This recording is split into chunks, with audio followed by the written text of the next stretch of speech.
Professor Negi Springfield is a highly popular teacher among his female students, but he finds himself in trouble after a sneeze causes all the women's clothing to fly off. Asuna, one of his students, punishes him for his actions. In the present day, a teacher named Evangeline A.K. McDowell, also known as Yukihime, she lives with Touta Konoe, Negi's grandson, and teaches at his school. However, Touta and his friends dislike her strict teaching style and frequently try to fight her. Despite their efforts, she always uses magic to defeat them. We learn that Touta lost his parents in a car accident and has no memory of the event. He visits their graves and has a vision of Negi, who tells him to meet him at a tower named the Orbital Elevator. A teacher named Tachibana offers to teach Tota's friends magic, but Touta doesn't seem to have an affinity for it. Instead, he is given a band. Later at night, Touta is caught by Yukihime while examining the band, so he gives it to her as a gift. The next day, Tota's friends attack and trap Yukihime. Tachibana, who reveals himself to be a bounty hunter, appears and knocks down the students. He explains that the band Yukihime is wearing is a trap to seal her powers.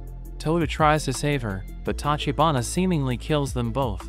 However, it is revealed that Yukihime is immortal and had turned Touta into one as well. She tells him to drink her blood and gain powers. Touta battles Tachibana and defeats him, after which he sees a young girl before passing out.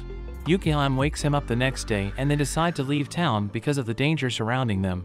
As Touta and Yukihime journey together, she revealed to him that he would forever be stuck at the age of 14, as he had become immortal. Touta tried to distract himself by wandering to a nearby pond, but he ended up running into Kuramaru. At first, Touta mistook Kuramaru for a woman, but Kuramaru revealed that he was an immortal hunter who was after vampires like Evangeline. However, Kuramaru was also revealed to be immortal, as Yukihime easily killed him and he sprang back to life. Despite Kuramaru's insistence on killing Yukihime, she instead made him fight Touta. The two engaged in a fierce battle, but Touta eventually emerged victorious. Afterward, Touta made Kuramaru his friend by signing a blood contract with him. The group then decided to take a trip to a spa, and while there, Touta noticed the same girl from before when he had passed out. He learned that she was actually Yukihime in her true form and that she used aging medicine to appear older. The group had a silly battle afterward, which made Kuramaru smile. Feeling impressed by Tota's abilities, Yukihime decided to take Kuramaru as her student, and he willingly agreed. As they continued on their journey, the team ran into Yukihime's immortal organization, called the UQ Holders. One of the members, Karen, did not like Touta and only showed loyalty to Yukihime.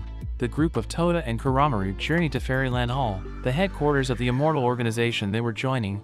Once they arrived, they were greeted by other holders, Jengoro and Iku, who provided them with an induction to the different types of immortals. As part of their initiation, Touta and Kuramaru were tasked with landing a blow on the UQ holders, but as the deadline approached, they struggled to accomplish this feat. To pass the time, the boys assisted a mortal maid named Shinobu with her duties. They also discovered that she was the only mortal in the organization. During their stay, Yukihime reminded Touta and Kuramaru of the time when Negi had trained under her. As they explored the headquarters, Touta and Kuramaru stumbled upon the secret base of another UQ holder, Jinbi. He offered Touta a gravity sword named Kurobu, which Touta initially struggled to wield, but the sword ultimately chose him as its master.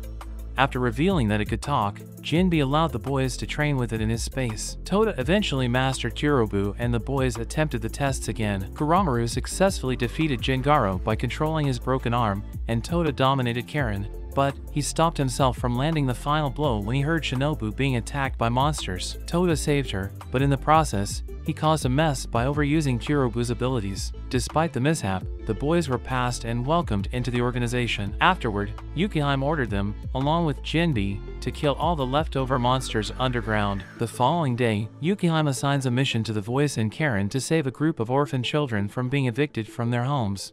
Upon their arrival, Touta mistakenly attacks some members of the UQ organization and as punishment, is made to cook for everyone after losing an arm wrestling match. Karen takes this opportunity to advise Touta to practice his flash tap training and he keeps himself occupied with it. During his training, Touta comes across a martial artist named Kaido who impresses him with his skills and agrees to teach him how to flash step. However, later on, we discover that Kaido is actually a werewolf mercenary. As the story unfolds, shadow puppets begin their attacks on the area and Chow sneaks up on Karen while she is taking a shower. In an attempt to catch her off guard, the shadow puppets light the city on fire to drive out the residents. Touta and Kuramaru go to help them out but are then ambushed by Kaido and Naguma. Kaido puts a cross seal on Touta, rendering him useless, and overpowers Kuramaru as well. Things aren't looking good for our heroes, and an orphan named Rucky tries to stop Kaido, but to no avail. The situation appears dire and the fate of our heroes remains uncertain. As Chao taunts Karen about her past, he subjects her to a brutal torture. But Karen, determined not to let him break her spirit, manages to break free and defeat Chao before he can cause her any more harm. However, the battle is far from over. Kaido is on the verge of killing Rucky, but just as all seems lost, Touta breaks free from the seal that had been holding him back and saves Rucky from certain death. Touta's transformation reveals that he has transformed his arms into powerful weapons. With this new power, he easily defeats Kaido. Karen joins him in battle, and together they make short work of their opponents. However, Kaido manages to seemingly pierce Touta's heart, but Touta surprises everyone by activating Magia Arabia and resurrecting himself. Naguma, who is watching the battle, realizes that Touta is only the third person to wield this kind of power. The battle continues, and Touta's powers continue to grow. Eventually, Touta defeats Kaido, but he stops himself from killing him. Kaido, recognizing that he has been defeated, admits defeat, and Touta proves his victory by defeating Kaido in arm wrestling. As the team celebrates their victory, Yukihime arrives and extinguishes the city's fire, causing the mercenaries to flee. The team celebrates their win and Yukihime reveals that Touta inherited Magia Arabia from her, as he drank her blood earlier. However, as the team celebrates, Touta is observed by fate, suggesting that his journey is far from over. Kuramaru, a genderless demi-human, suspects that Yukihime was lying about Touta's Magia Arabia and is also shown to be jealous of Touta's growing friendship with Shinobu. However, the plot thickens when Karen questions him about his gender after seeing him naked. We learn that Kuramaru will get to choose his identity once he's 16. Karen wants him to become a female so that he can seduce Touta away from Yukihime, but then Ika drops by and proposes that Kuramaru changed his appearance to that of a woman named Kuru. They decide to test Touta's attraction to Kuru so as to decide whether they can make a good couple. Touta is instantly attracted to Kudu and they decide to go sightseeing with each other. They visit the orbital elevator and get somewhat romantic, but their moment is interrupted by Chao and one of his assassins named Asuna. Touta is kidnapped and Kuru, who is currently in a female body, is unable to do much to rescue him. Seeing no other option, she becomes Kuramaru again and defeats the villains to rescue Touta. Afterward, Touta gives the excuse that he took Kuru to a safe spot. This incident raises many questions about Kuramaru's identity and what the future holds for him. Will he choose to become a female or will he stay as he is? Will Touta and Kuru's relationship develop further or will it be cut short? Only time will tell. Later, Iku and Karen arrived with a UQ holder named Kirya, who took Touta to a private spot. Kirya berated Touta for not protecting her, but before Touta could respond, Chao arrived and killed her. Kirya then made Touta hold her hand and take him back in time to her last checkpoint. She explained that she could restart from these checkpoints after dying, similar to a game. Kirya talked Touta through all her previous attempts to speak to him and revealed that fate wanted to kidnap him for some evil plan. Now, Iku, Karen, and Kuramaru also joined in on the conversation, and they planned to capture Fate using a laser satellite that would keep him distracted long enough for Akira to transport him to a cave. Touta wanted to learn more about Fate and came across a video from Yukihime, where she told him that she, Fate, and Nagi were friends at one time, but Fate became a villain after Nagi died and he cannot be trusted. The team set up to capture Fate as he arrived, but Touta's friends were also next to him, so they didn't fire the laser yet. Fate spotted Touta and headed straight toward him. The team had a plan in place and was ready to execute it to capture Fate and prevent him from carrying out his evil plans. Touta's friends had finally made their presence known to Iku, and she attempted to fire the laser at Fate, but she was stopped by one of his disciples named Aoya. Fate then proceeded to threaten Touta, stating that if he did not cooperate, he would kill everyone in the surrounding area.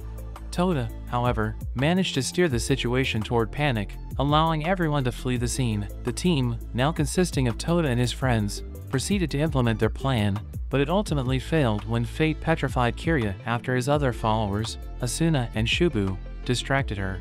Fate and his team then launched an attack against the UQ holders, leading to a fierce battle. Touta managed to keep Fate occupied for long enough to allow Kirya to break free from her frozen state. Eventually, Kirya was able to trick Fate into getting trapped inside a nearby cave. As the battle was coming to an end, Yukihime arrived on the scene and told Fate to admit defeat. However, Fate offered to answer one question from each of the UQ holders in exchange for being let out of the cave.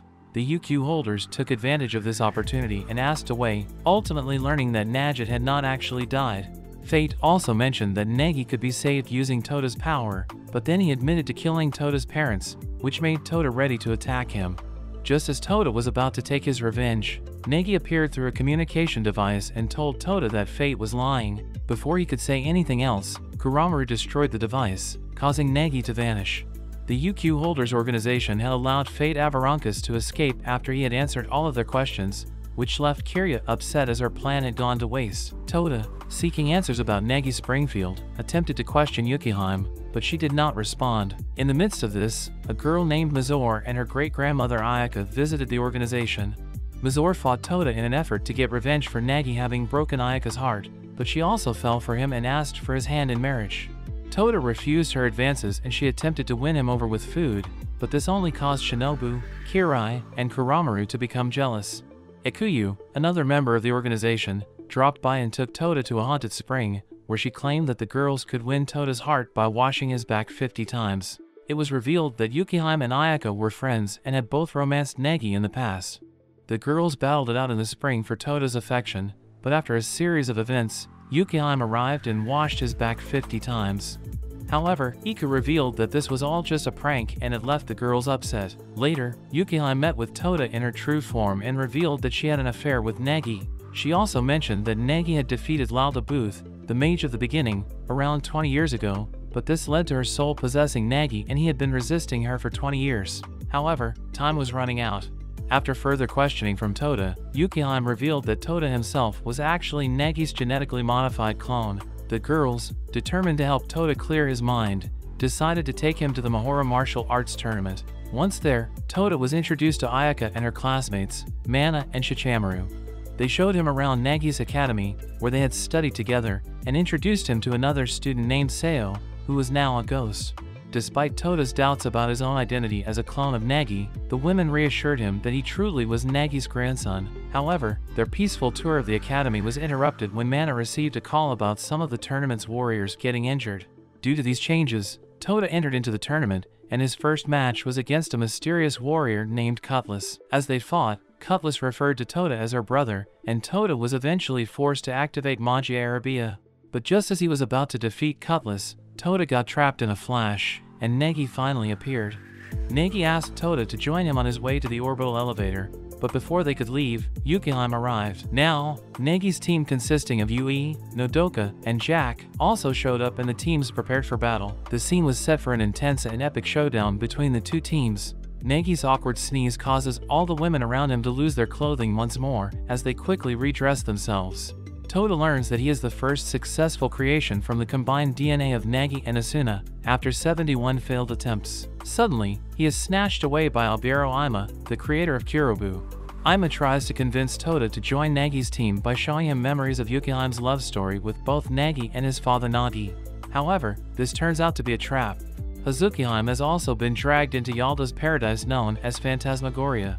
Yalda proceeds to hurt Yukihime, but Touta still refuses to join her. He then learns that Yukihime has fallen in love with him as well, as he tends to her injuries.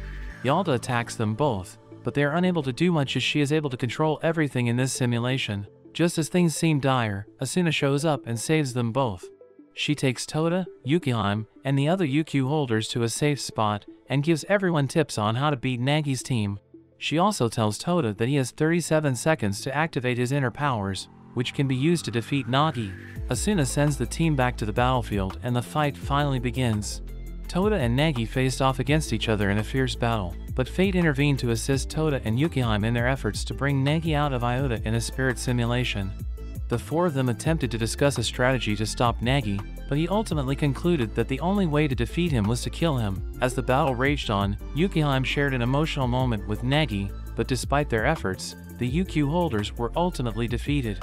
Cutlass began to torture Kiria in front of Touta, but at the 37-second mark, Touta triggered his inner powers. It was revealed that Touta was actually a mixture of Negi and all the other girls from his class. In a hilarious sequence, the women attacked him, and then Asuna appeared in the real world. She convinced Negi to withdraw for the time being, and he agreed, promising to return later. At the organization, Touta confessed his love for Yukihime and proposed marriage, hoping to cure her loneliness. However, she refused his proposal. This led to all the other girls chasing after him. Thanks for watching. Don't forget to like and subscribe if you enjoyed, and turn on the notification bell for more anime recaps like this. And until next time guys, take care.